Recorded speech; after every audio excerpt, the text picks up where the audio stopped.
Dear Tooth Fairy, written by Alan Durant, illustrated by Vanessa Cabban. Holly's tooth was wobbly. It got wobblier and wobblier, and then it fell out. I could give it to the Tooth Fairy, she thought, and get a coin. But Holly liked her tooth and wanted to keep it, so she put some plastic vampire fangs under her pillow instead. The Tooth Fairy should be happy because she's getting lots of teeth, she said to herself. And the next morning the vampire fangs were still there, but there was a tiny letter too. It says, "While you were asleep, you received a visit from the Tooth Fairy. I was unable to take the tooth you left me because it was not a human tooth. It did not come from a child. It did not belong to you, and it was made of the wrong material. Please leave the correct tooth under your pillow. I shall return tonight, tomorrow, next week, never in a million years. The Tooth Fairy." Holly read the note from the Tooth Fairy over and over, and she was so pleased. I must write back, she thought. This is what she wrote. Dear Tooth Fairy, thank you for coming last night. I've never had a visit from a Tooth Fairy before. Could you answer some questions, please? What do you want my tooth for? How did you know it had come out? Are there lots of tooth fairies, or are you the only one? Where do you live? Please answer. Love, Holly. P.S. I drew a picture of you. I hope you liked it. And Holly put the letter under her pillow. That night, the Tooth Fairy came back. When Holly looked under her pillow next morning, her note had gone. In its place was a new letter. Holly read the letter and she thought about all the tooth fairies flying hither and thither through the starry sky. It says, Number 2, Tooth House, Flower Lane, Fairyland. Dear Holly, questions. We tooth fairies are very busy, you know. Luckily, there are lots of us. Each night we fly hither and thither around the world from our home in Fairyland, collecting teeth. Human teeth are very useful to fairies. They are white, our favorite color, strong and last a long time. At the moment we are using the teeth to build a palace for the fairy queen. I knew your tooth had fallen out because the tips of my wings tingled. In fact, they tingled a lot, which means yours is a very good tooth. You must have been looking after it very well. I look forward to seeing it tonight when I return. Please leave it under your pillow. The Tooth Fairy. P.S. Your drawing was very good, only a little too green. All that day, Holly wondered about Fairyland and what it must be like. She wrote another note to the Tooth Fairy. Dear Tooth Fairy, thank you so much for your letter. I'm glad you liked my picture, but please don't be cross. There's just one more thing I need to know. Well, two things actually. Are there lots of different sorts of fairy? And what do they do all day and night? If the fairies want my tooth, I need to know that they will be good owners, don't I? Love, Holly. That night, the Tooth Fairy visited once more. It says, Number 2, Tooth House, Flower Lane, Fairyland. Dear Holly, I'll tell you what this fairy does all day and night. Waits around for you to give her your tooth. However, as I really need your tooth for the Fairy Queen's palace, I shall answer these questions. But no more. This leaflet shows some of the different kinds of fairy and what they do. Most fairies are very useful, except boggarts, who are nuisance. Now please, will you let me have that tooth? Meet the fairies. Tooth fairies, they collect and look after teeth. Water fairies, they keep the water clean and sparkling bright.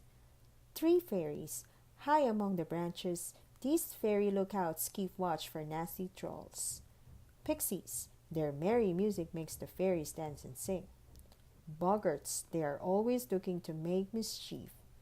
Brownies, their airy baking keeps the fairies well fed. Flower fairies, their magic gives color and beauty to the flowers. Will-o-wisps, their twinkly glow brings light to fairyland. Elves, small but strong, They carry heavy loads upon their shoulders. Toe fairies. Only joking. Holly read the letter and studied her leaflet. She liked it very much. She wanted to help the tooth fairy, but she still wasn't sure about giving up her tooth. Then she had an idea. Dear Tooth Fairy, thank you for the leaflet. It's beautiful. I think all the fairies are lovely, but I like Tooth Fairies the best. Do you like riddles? I do. Here's a challenge for you.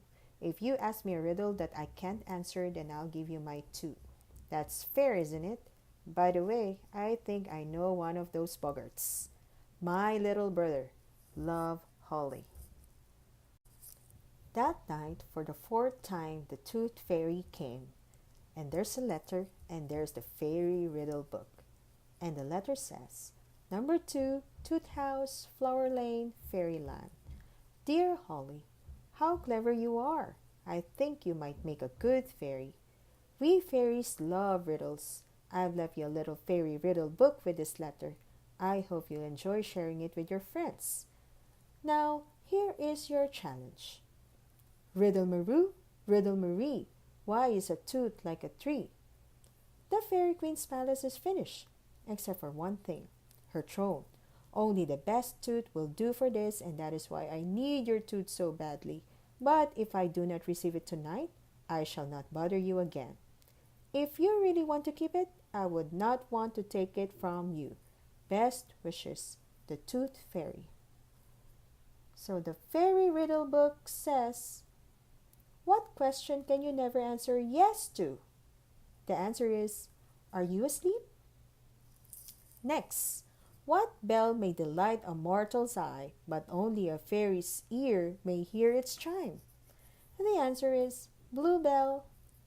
Next, how do you make a fairy airy? Oh, take away her F. Next, what is as light as a feather, but neither a giant's strength nor a fairy's magic can lift it?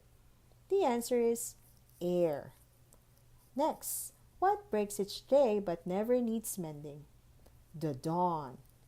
Next, the more of me there is, the less you see. What am I? The answer is darkness. Next, what room has no windows or doors? The answer is a mushroom. And finally, I may be half, I may be full. At times, I'm hardly there at all. Some say that I am made of cheese. Tell me my name now, if you please. The answer is the moon. Holly loved her fairy riddle book. It was the best present she'd ever had. She knew that it was now time to give the Tooth Fairy a present in return. That evening, Holly put her tooth under her pillow. Goodbye, Tooth, she said, and she left a final note for the Tooth Fairy. Dear Tooth Fairy, the answer to your riddle is they both have roots. But don't worry, I'm giving you my tooth anyway because I know how much you need it. I hope the Fairy Queen likes her new throne. Thank you very much for visiting me and being so patient. I hope I hear from you again sometime. Goodbye. Lots of love, Holly. That night, for the last time, the Tooth Fairy came. She took Holly's tooth and left a letter. Then she flew away back to Fairyland.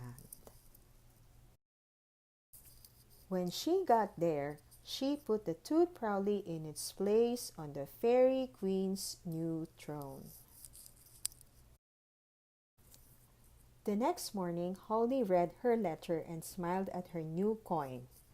And the letter says, Receive with thanks, one child's tooth, white, no fillings, excellent condition, special terms agreed, the Tooth Fairy. Number 2, Tooth House, Flower Lane, Fairyland. Dear Holly, thank you so much for your tooth. Just I thought it is a very good one. It will be put to very good use. I hope you like the special fairy coin I have left you. Your answer to the riddle was, of course, correct. You really would make an excellent fairy. I look forward to collecting more of your teeth in the future. Keep brushing. Yours truly, the Tooth Fairy. And she thought about the Tooth Fairy and hoped that she'd come again soon. In fact, yes, one of Holly's teeth was definitely wobbly. It was time to start another letter to the Tooth Fairy. The